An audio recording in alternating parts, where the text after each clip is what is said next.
حدیث نمبر 2878 حضرت عبداللہ بن عمر رضی اللہ تعالی عنہما بیان کرتے ہیں کہ رسول اکرم صلی اللہ علیہ وسلم نے حجۃ الوداع کے موقع پر حج اور عمرہ کو ملا کر تمتع کیا اور ہدی دی۔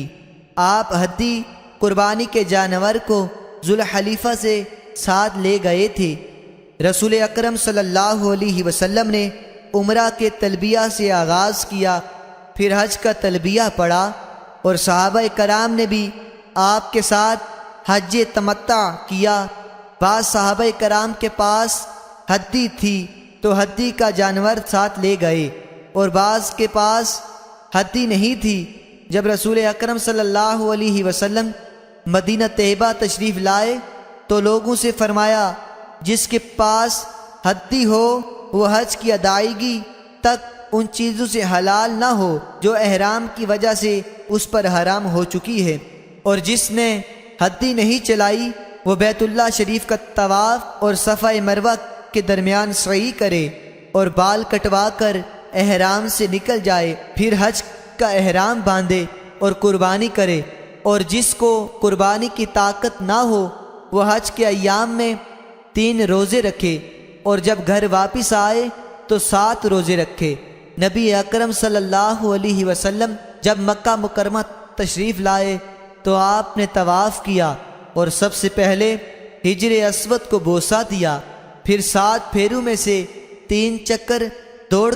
کر لگائے اور 4 چکروں میں عام رفتار پر چلے، پھر طواف مکمل کرنے کے بعد مقام ابراہیم کے پاس 2 رکعتیں پڑھی اور سلام پھیرنے کے بعد صفا پر تشریف لائے اور صفا مروہ کے درمیان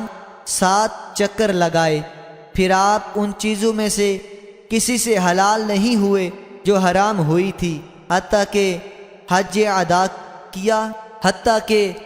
ادا کیا اور قربانی کے دن قربانی کی، بیت اللہ شریف کا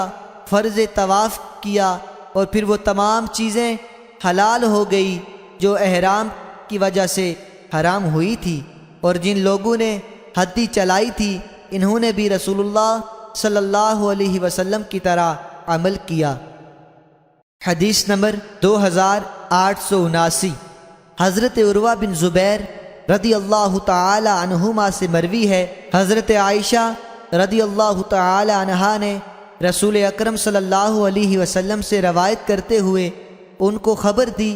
کہ رسول اکرم صلی اللہ علیہ وسلم نے حج اور عمرہ ملا کر کیا اور لوگوں نے بھی تمتع کیا، اس کے بعد اسی طرح ہے جس طرح حضرت ابن عمر رضی اللہ تعالی عنہما نے روایت کیا۔